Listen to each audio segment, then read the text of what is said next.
Kilo 44 Boxing. Big shout out to the LDBC. Shout out to Marlowe's Corner. Shout out to Trey X and the whole block fam. It was a good fight weekend over on the corner. And you know what I'm saying? If you guys haven't subscribed to Marlowe's Corner, go over there and subscribe. And tune in on fight night and listen to the best blow-by-blow commentary out there. So let me get into this Tyson Fury Otto Wallin situation. All right. Excuse me. Shut this door. So when it comes to this fight, by now we all have seen.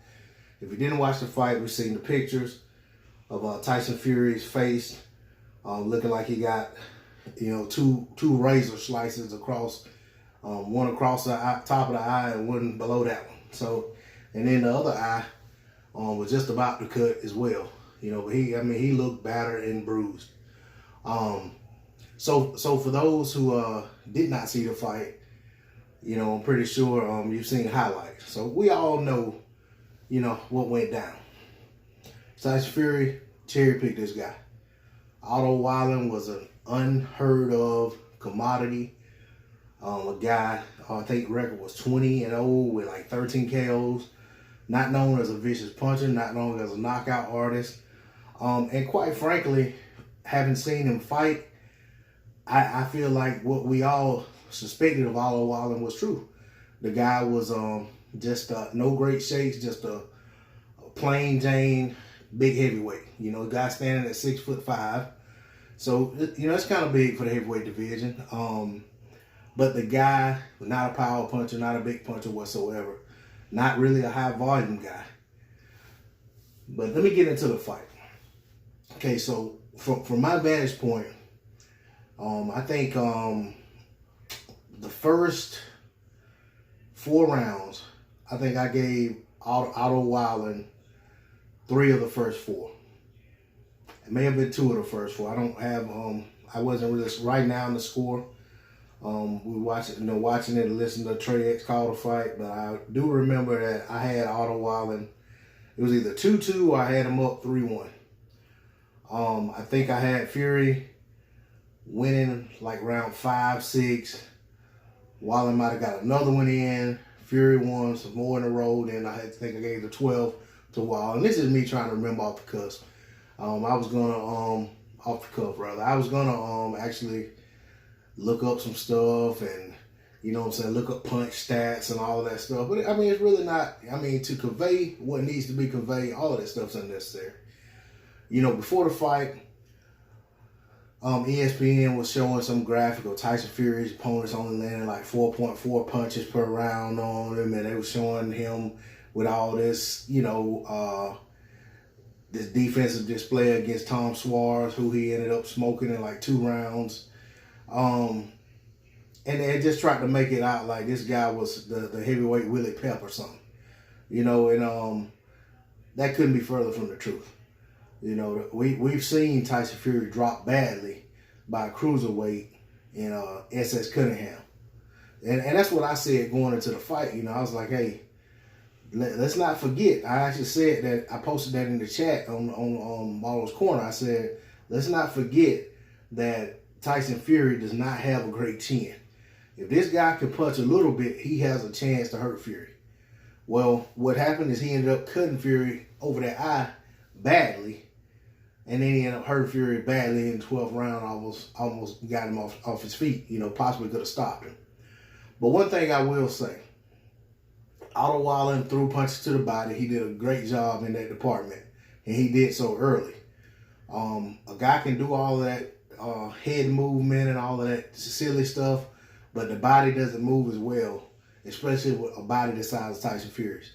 So Wallin kind of concentrated on throwing punches to the body. He wasn't throwing anything devastating, but he just kept pressure on the body. Fury was trying to use those ropes. Tony Weeks would stop him every once in a while. Fury did a lot of leading in with his head. Fury just did everything he could to try to be dirty, but also to try to showboat when he could, but it just wasn't working. It did not work because this guy just kept coming. One thing I will say about Otto Wallin, I have to give him credit, and like I said, this guy was nothing special. This guy was nothing special. I think his ranking being what it was probably right on par with what he showed in this fight. You know what I'm saying? He's not a special fighter. But he did a good job. He had a good game plan, and he came close to pulling out a monumental upset. But one thing I will say that Otto Wallin did and did well was when Fury was doing all of that jerky head movement and all of those feints that he does, those I like to call them dope fiend type movements that he does. Otto Wallin just ignored him and stuck to what he was doing. If he was in the middle of throwing a jab or was thinking about throwing a jab and Fury did some head movement, Otto Wallin went ahead and threw his jab. If Wallin was in a defensive position and Fury did some kind of head movement and acted like he was going to throw a punch, Otto just did what he was already doing. He ignored all of that jerky, wasted movement that Fury does to try to make it look like he's controlling the action. And he just went out there and stuck to what he was doing.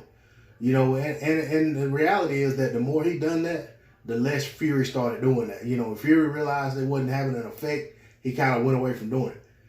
And, late in the fight, Fury was trying with everything he had. You know, when Fury took control in the later rounds, he was throwing everything he had at Otto Wallin trying to get him out of there. He was missing a lot of shots, but he was connecting on some uppercuts. He was connected against the ropes. He just didn't have anything to get this guy out of there. There was a time when he bounced Wallin off the ropes, but it was kind of like he hit him when he was off balance. Wallin didn't look hurt whatsoever. He went right back to him. I'm saying all of that to say this, and this is my takeaway from it. Tyson Fury is not, he is not this elite top-level heavyweight fighter that, ESPN tries to lead you to believe he is. I mean, he's one of the better heavyweights, you know what I'm saying? I mean, and with me, I'm different from most people. When I say elite, you know what I'm saying, I don't use that term loosely. So, you know what I'm saying, like when I look at, just say for instance, back in the days when I was watching NFL, when guys talked about great running backs, I said, okay, you have your great running backs, but then you have your elite running backs. And when I think about elite, and I'm talking about from a historical standpoint, I'm talking about your Walter Paytons, Barry Sanders, your Emmitt Smiths, your Earl Campbells, guys of that nature. Even throw in a guy like LaDainian Thomas and maybe Adrian Peterson, you know what I'm saying? But, and those type guys. But then you have a tier below that, guys like Dillon, I forgot what his name was, Corey Dillon. Guys of that vein who had a ton of yards, but when you looked at them, they just didn't, the separation between them and everyone else just isn't there. I'd say Marshall Faulk, I put him as elite as well. But my whole point is, when I look at boxing and I look at a weight class and I say who is elite, I'm not looking at the top 6 guys saying these are the elite guys. When I say elite, to me, that is the best of the best of the best at that particular time. So, like, for instance, when I look at the welterweight division, to me, there are 2 guys who look to be elite. That's Errol Spence Jr. and that's Terrence Crawford. And Terrence Crawford, his elite status has more to do with what he's done over the span of several divisions, not necessarily his body of work at 147. And I'm just giving you that to explain how my definition of elite, or how when I say the word elite, that's what I mean. So in that regard, I don't see Tyson Fury as an elite level heavyweight, regardless of his draw with Deontay Wilder. I, for one, feel like Deontay Wilder knocked out Tyson Fury, and even if you don't say that, from my vantage point, I saw Fury winning 4 rounds, and that's just God's honest truth. So I wasn't giving Fury all those early rounds when he was just posturing and doing all this head movement and all this stuff and raising his hands after every round. I didn't feel like he was winning those rounds. And he definitely didn't win the rounds that he got knockdowns in. So those were 10-8 rounds. So, I mean, at best I saw 5 rounds with Fury, but I honestly had it like 8-4. So I don't, just because, so with saying that, that's just like saying if Fury is the number 2 heavyweight, you don't say, okay, Otto Wallin must be number 3 because he just gave Fury life and death. No, Otto Wallin may move up a little bit from where he was, but he is what he is. And that's what I'm using. That's my rationale behind that.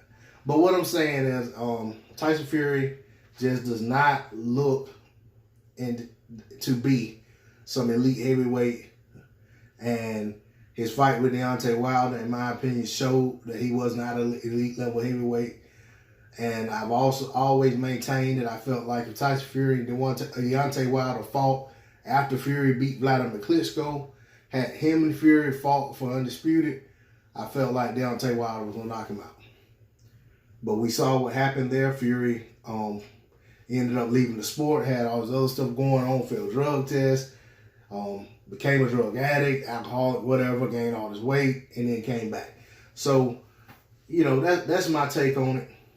I will say I don't believe Tyson Fury needs to be fighting Deontay Wilder in February, because I don't think that eye is going to be ready. And even if he thinks it's ready, it's going to show back up immediately in that fight. But that said, it is what it is. I don't make decisions for these guys. I want Deontay Wilder doing other things. I think Tyson Fury needs to really look in the mirror and assess where he actually is, as opposed to where he talks as if he is. But that's neither here nor there. That's not my call. I'm just a spectator. I'm just a fan. I'm just a guy who makes videos on YouTube from time to time to talk about the sport. But, I'm telling you, it's not looking good for Fury. And all of this hype that ESPN have put behind him, they're making him look very bad. And it's going to be hard for them to try to sell Otto Wallin as some world beater when, if that's the case, we need to see where Otto Wallin goes next. Where does he go from here? So what top 15, top 20 heavyweight can he be in the ring with that's going to justify the way he fought Fury, the way Fury went life and death with him? I think you put him in with anybody like even a Chris Arreola, Adam Kalinowski, Charles Martin, Povetkin, maybe even David Price, Dave Dubois. And I'm not even talking about top guys. I'm talking about guys that are just, on the level. You know what I'm saying? Derek Chisora. These guys, from the guy I saw last night against Fury, these guys tear him apart. The guy does not have a good gas tank. He's not really a high volume guy. He seems to think a little too much in there instead of just letting his punches go. But he did, for what's left for Tyson Fury post Deontay Wilder, he had enough for it. I don't think he has enough for any of these other guys that I just mentioned. I would even question guys like, what's the guy's name that the guy Andy Ruiz beat before he fought Joshua. That level guy may be too much for him. Even a guy like Gerald Washington may be too much for him. So we'll see. We'll see what becomes of Otto Wallin. We'll see what becomes of Tyson Fury next. We'll see how this thing plays out with Deontay Wilder and Fury going forward. This D-Lo 404 Boxing. I'm out. Shout out to the LDBC. Peace.